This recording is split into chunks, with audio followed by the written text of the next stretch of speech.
Wow. I don't know about you guys, but I found myself sitting there thinking, Lord, how come I am so boring compared to those guys? All this talent we had on this stage, it's crazy. Thank you guys for using your gifts for us. Amen. So who's ready for the name? You guys, you're going to have to simmer and sit tight for a little bit, okay? We're not there yet. Okay, I got to take you on a little journey first. Got to have fun with you. By the way, if you don't know me, I'm Rob Bussey, the executive pastor here. That means I'm the behind-the-scenes guy, so I have no idea why I'm up here tonight. I'm reconsidering that decision. But here I am. My wife and I, we've come here since 2001, and we were newly Christians then for about a year. We didn't have any kids and we weren't married. And I got to say, this church, the Lord has altered our course, but this church has changed our lives. It really has. I've mentioned this before in Lakeville, but I don't think half of our kids would exist had we not gone to this church. Because we got passed on such great marriage principles, parenting principles, and then we kept having them, you know? So kids, you can thank this church, okay? You know, I got to know who's out there. I want to know, you can raise your hand if you've been coming here for 10 years or less. Can you raise your hand? Awesome. Hey, let's give those guys a round of applause, huh?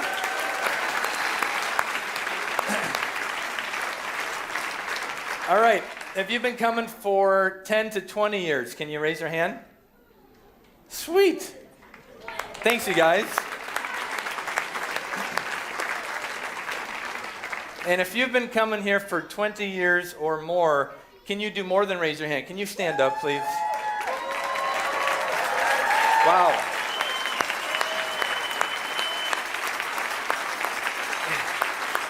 Could you guys keep standing for just a bit?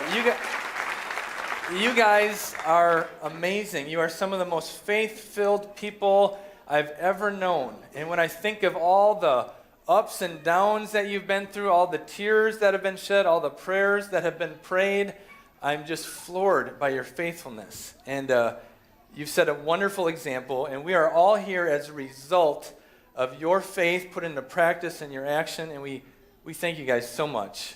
This is all because of you. It really is. Let's give these guys another round of applause, huh?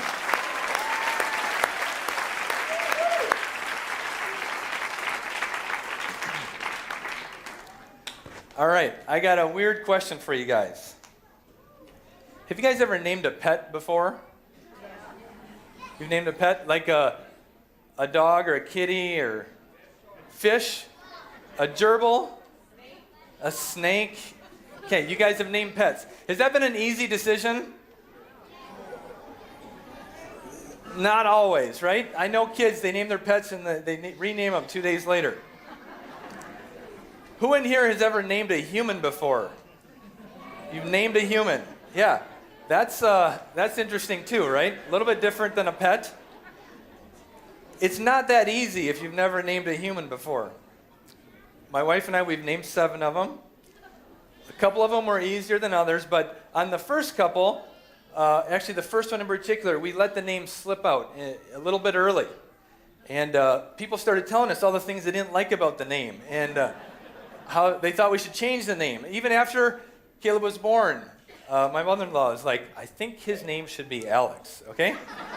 We're like, it's too late. He's named, okay? It's too late. You know, the last few that we named, the last 5 or so children, it's been a lot more difficult. I don't know why, but it's been tough to figure out the exact name. You know how important it is, right? It's just such a big deal. They're going to have it forever, right? These kids.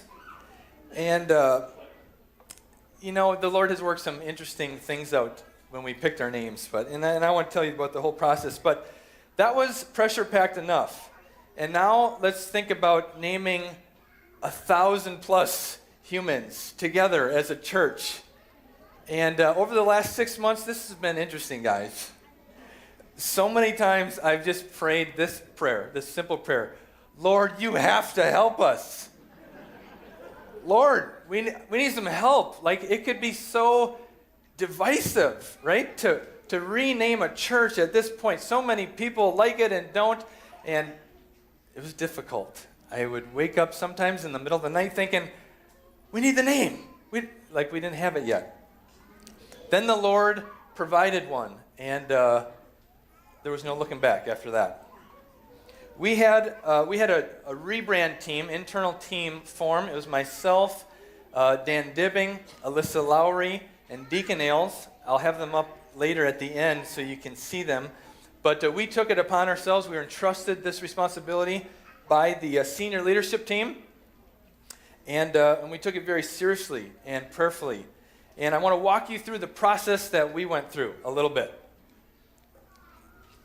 So we tried to keep a few things in front of us the whole time. A few things that are really important about us, our core values. I'll show them in a bit. Our core values were important, but then we wanted to keep our ethos in front of us. Ethos is things that describe our culture. It's who we are. It's a lot of unsaid things, but it's important things. We've got a bunch of words that came to mind that help us think that through. So, we have our core values. You guys have these all memorized, right? These are important. These have never changed.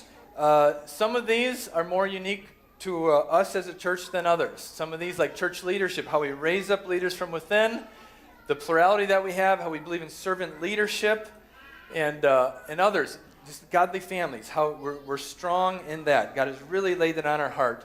And how every member, every one of you guys are called to be a priest of the gospel and a discipler of people.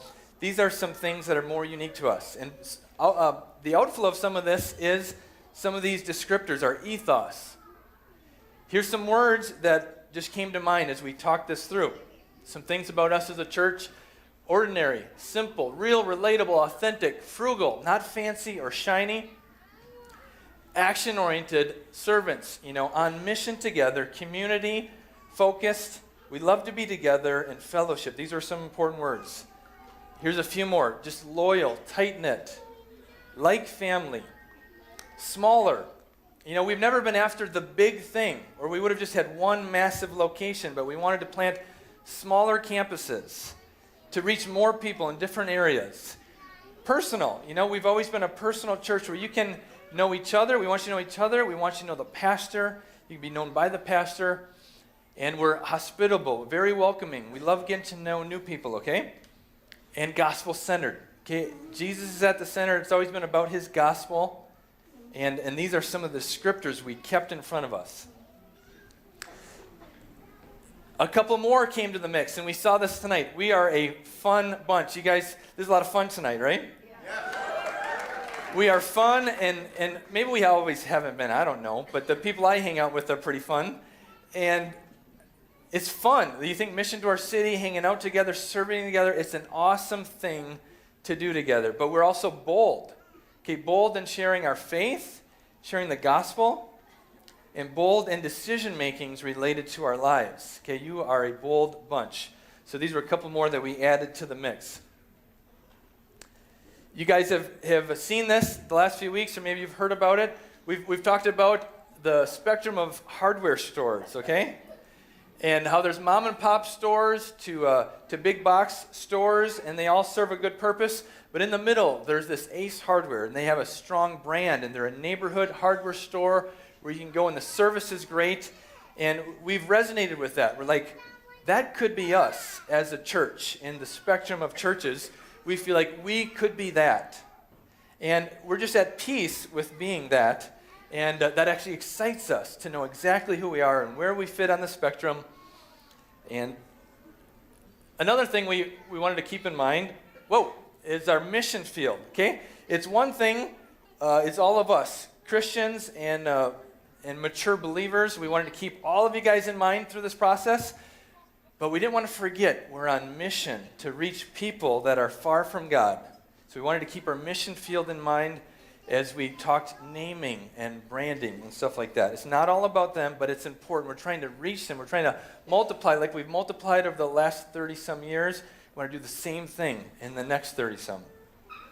So there's certain things that are important to them. I won't go through that all. These are the same things that are important to us, and some of these things we do really well as a church. So we kept that in front of us. We also wanted to keep in mind is there's nothing new under the sun, right? We'd love to come up with a creative name that you've never heard a church with that name before. But we're like, seriously, there's 300,000 churches in the U.S., and if the name isn't taken, you wonder, is it a bad name, So we wanted to keep that in mind. So now I want to help you understand some ways that you can name a church, some themes that you can roll with for naming a church. You can use some local geography, right? Walnut Creek, Chestnut Ridge, maybe you guys can think of some others. You can use some biblical places, right? Nazareth, Bethlehem. I kind of like Golgotha, but that one's not taken, you guys. We could have had it. What do you think? Maybe we need to rethink this. There's a ton of theological names. You can go crazy with certain biblical principles and stuff. You think names of Christ. You think Holy Spirit, living water. There's all kinds of stuff that you can do. Pull out of the Scripture. Greek words, A lot of stuff you could do with that. So you guys are being patient. You got to walk through this. Okay, there's some other themes. You can just pick a cool and exciting, action-oriented word and roll with that, right? Elevate, elevation, passion, resonate, substance, boom. Just an action-oriented, awesome, fun word, right? You can go with tree names. We're kind of fond of tree names, right? Everybody thinks it's going to be another tree, right? So we got the sister Cottonwood Church, the Oaks. What are some other ones? Some other tree names? Evergreen. Yeah, I thought that was obvious, but what other tree names? Spruce. Christmas trees. Birch. Yeah, Birch Church, right? Cherry trees, oak trees, maple, walnut. How about a weeping willow? Not so much? I didn't put it on there, but you can also name parts of the house, like rooms in a house are becoming more popular. You can pick, the basement, the garage, the living room, the den, the kitchen. I'm not going to go any further than that, you guys. All right. So, another thing we wanted to keep in mind, when it's all said and done, a name in itself doesn't define us, right? We can define a name. Evergreen means something to people now because of how we've defined it over the years. Okay, it doesn't all flow out of the name. And I'll prove that to you. I'll show you a few examples. Here's a few examples of some church names. You're going to love these. This is the Church of 1122. You like it? It's a church. It's down south. They're rolling with this name. It's been working for them. They've been growing. They started their first service at 1122, and they named their church after that. And wow, that's one way to do it, right? Here's another church. You're going to love this, Guts Church. Doesn't that give you warm and fuzzies inside? But again, now I think it was a multi-site church. It was a growing church. Now that name means something to the people in the community they're trying to reach, right? Because you define a name. So thinking like this took some of the pressure off of us. We wanted a name with meaning, but we're like, maybe we just have to define it in the long run, Took a little of the pressure off. So how about some potential future names for us? Okay, we'll think through this a bit. Let's think through the Twin Cities angle. What are the Twin Cities known for, right? Lots of lakes. We got 10,000 plus if you count all the little ponds, right? So what could we do with that? I don't know. The Fall Church? Underwater church? Almost. That would be too good. Norwegians, right?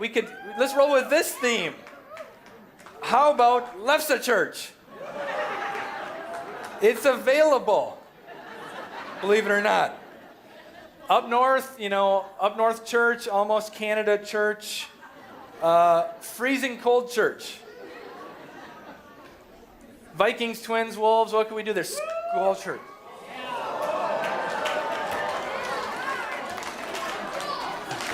It would be better. Oh, this is terrible. This is terrible. All right, fine. Skull Church it is. Guys, it's not Skull Church. Although it would have been better than like the Wolves Church. That would be kind of bad, All right, what else we got? Minnesota Nice. How about that? You can do something with that. That's a good thing. Wouldn't you all like to be from a nice church for once? Nice church. There's Mills. You could do Mills, Over the Mill. What else? Grain Belt. I don't know. Prince. It'd be fun to roll with a Prince-themed church, would it not? Our musicians would love to roll with that. Purple Rain, Prince Church. Yeah, we could have a lot of the church formerly known as, or we could just be a symbol. Who wants to be a symbol from here on out? That could be fun. You guys, it's coming back at you scholars. Losing Super Bowls. I could go crazy with this one as a Packer fan. Yeah. Yeah, Elville is one of them. How about Ophir? Ophir 4, Ophir. We could have a lot of fun with this one. All right. All right, let's just think some fun words, action-oriented. Reach, restore, rescue. There's so many, you guys. Connect. We just had that little skit on change. You guys have been through a lot of change. Might as well be Change Church, right? Maybe that's all you would give then is some change to the church. All right, not that one. We started thinking people groups and bridging people together and people to Christ. We thought, what about the bridge, the table, the mosaic? You think people of different colors and shapes and sizes coming together to make something beautiful. How about Calico Church or collective? Collective groupings of people. So there's some options there. A new collective, a new grouping. Something just like Simple Church. That probably won't attract them. That's the ordinary church down the street, right? We thought, well, our churches are in neighborhoods. We're trying to reach the people around our church. Maybe you can do something there. Jesus said, be a good, love your neighbor. He didn't say be a good neighbor. That was Mr. Rogers, right? So maybe there's something, neighbor, or a new group, a new city to belong to. Think like the New Jerusalem or a new gathering of people, a new city or neighbor city. Okay. Instead of city, we thought city's kind of shiny, and it's kind of popular. People use it in place of community in churches, so maybe we do something with village. That's smaller scale, it seems, not so shiny. It's taken in Texas, but it doesn't have to be brand new, right? The village church is taken. Well, what about the same thinking, town church or new town, the town church? We thought, I don't know, new gathering of people. So, we're getting close, you guys. You're a few clicks away. This was kind of a summary of the stuff that we went through. We said, this is us, okay? Our buildings are located in neighborhoods. We're connected to our local communities, and we always will be. We're close-knit, and we're committed to each other and to Christ. And we're a smaller feeling church, like we said. We love families. We are family. We rally around cause. You can be known, and you can know almost everyone in our churches. You can be you. We want you to be comfortable. We want our church to feel like home, do we not?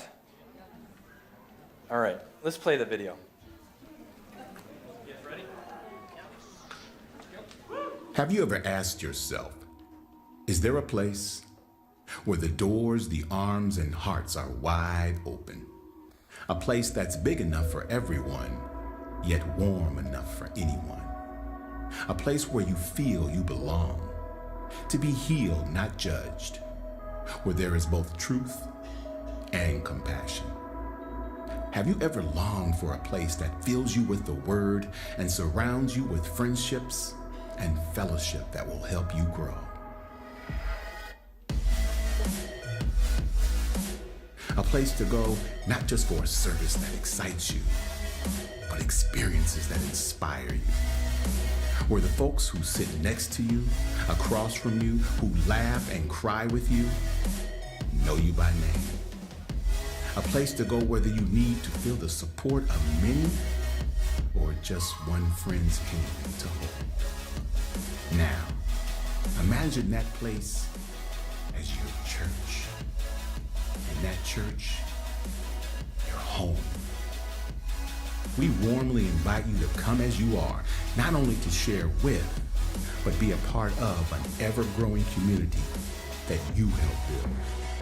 You no longer have to imagine. Come experience your hometown church.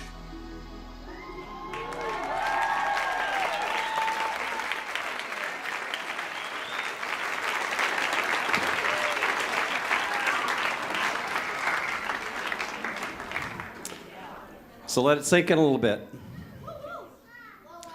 I'm Tim Weber. I'm the campus pastor here at Bloomington, and I have been holding the secret for way too long. I love our church name. I love our new church name. I made a commitment to these guys. I'm not going to say anything. I only told 2 people. One was my wife, and I'll tell you, when I first heard our name, this new name, I honestly, I was very, very skeptical. I didn't know. I think, how is it that we're going to find a name that is going to capture who we are as a church? I've been at this church for 33 years. And how is a name going to capture the character and the heart and everything that we are? And I'm not going to say that it did everything, but I'm telling you, when I heard this, my heart immediately went to it. And I thought, this captures the heart of our church. And I think, Rob, what you shared sets it up well. The name alone, hometown, it's a really, really simple word. But it carries a big, big punch in describing the character of who we are as a church. We're a close-knit community. Very close-knit community. We rally together. I can count, and I'm sure you can too, so many times when there's a church member that's struggling. And we rally around them to help them. Our prayer teams and our heart ministry and our care ministry, we come around, we rally around one another, and we care for one another. We're a place that's like family. I have often, when I'm traveling and I'm with family or friends outside of the state, I'll tell them about my church, and I'll say, to be honest, the church family I have feels more like family to me than even my biological family. I felt that. Honestly, there are men and women here I know that would give their life for me. And I mean that. That's the truth. And we're a place where you can be comfortable and come just as you are, like Rob said. You don't have to fix yourself up. I love how the fact that God doesn't, while we were still sinners, He came after us. We didn't have to clean ourselves up. It's like you come right as you are when you walk into this church. We're a place that feels like home. This church feels like home. Now the logo, just want to make a couple comments about the logo here. Our church, we have a very rich and faith-filled past, and God has done so very, very much at our church. And we never, ever want to forget that. We never want to forget that. So if you look in the logo itself, you'll see on the left and the right there, it says established 1988. And we put that right in the logo because we're proud of our history. We're thankful for what the Lord has done over the years here at our church. But we're also excited about our future. And we're planning to be here for the long run. Another thing to point out here is the church has always been about the people. It has always been about the people. It's never been about the building, never been about the name. And the church, as individuals and families, is connected at the foundation. So if you look at the logo, the whole image there, everything is connected at the foundation. Of course, that foundation is Jesus Christ. So our home, our lives, our everything intersects, but we are connected in one common foundation in the person of Jesus Christ. It also shows how our lives are interwoven together, the two homes, the two houses together. It just talks about how our lives, we do life together. That's what we've done. When I look back at my years here at this church, again, this is my life. This is the people. Many of you that are sitting in this room, it's just people I have done life with. So this logo symbolizes that. Church, we want to just thank you. We want to thank you for making this your home.